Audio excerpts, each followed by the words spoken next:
안녕하세요. 이재훈입니다. 인터페이스 설계 수업을 시작을 하도록 하겠습니다.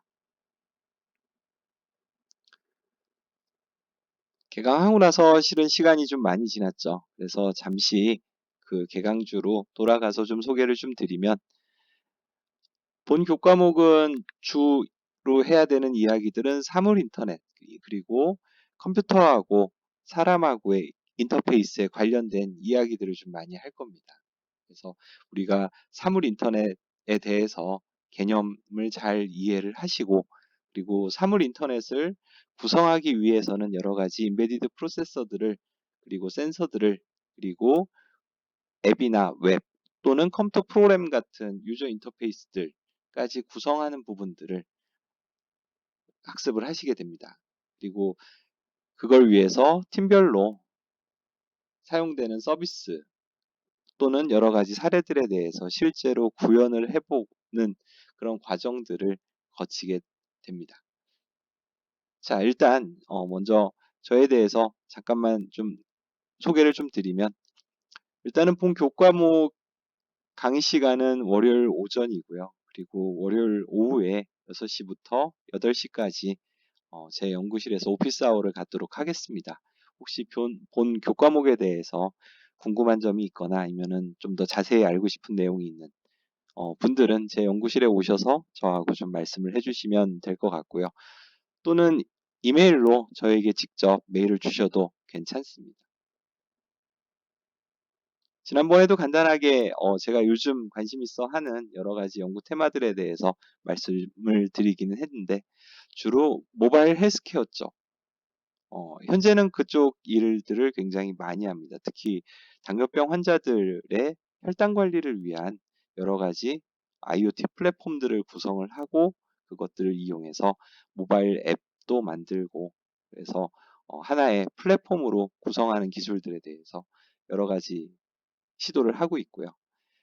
그리고 예전부터 쭉 해왔던 많은 일들은 실은 클럭을 사용하지 않는 로직이죠. 비동기식 회로라고 제가 말씀을 드리는데, 그 비동기식 회로 설계 방법을 이용을 해서 어떻게 더 저전력으로 회로와 시스템들을 설계를 해나가는 수 있는지, 그 포텐셜을 좀 찾아보는 작업들을 많이 했었습니다.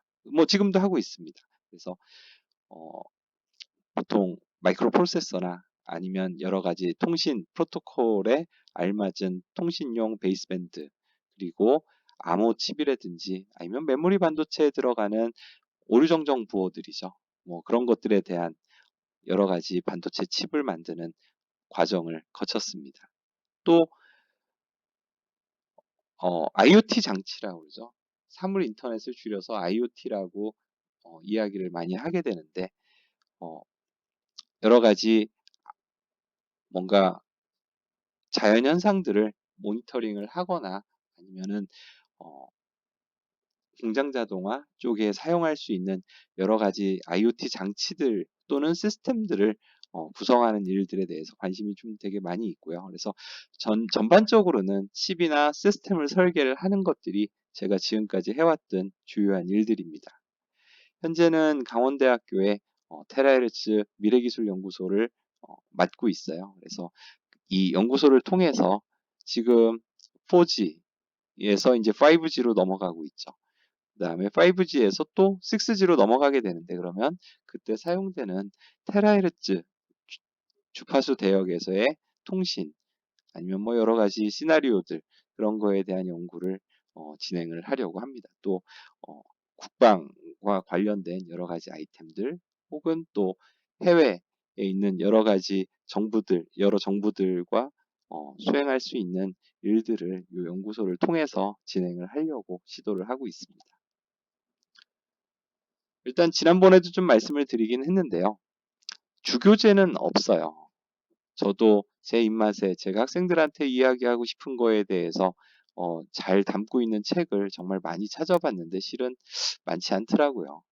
그래서 여러 가지 부교재들과 인터넷을 이용을 해가지고 본 강좌를 꾸며나갈 생각입니다.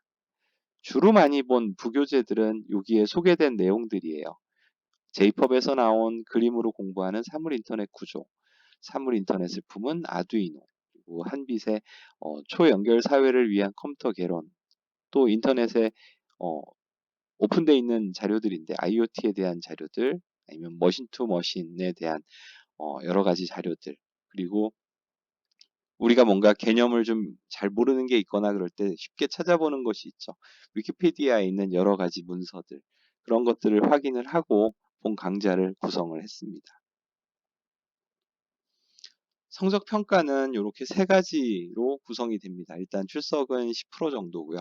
그 다음에 기말고사가 40%를 차지합니다. 나머지는 제가 중간중간 내드리는 리포트, 그리고 중간고사는 안 볼 예정입니다. 하지만 중간에 불시에 수시 평가를 좀 수행을 할 수도 있으니까 이 내용들에 대해서 50%로 됩니다. 그래서 여러분들이 기말고사하고 리포트에 조금 더 신경을 쓰셔가지고 학습을 하시면 좋은 성적을 받으실 수 있을 거라고 생각을 합니다.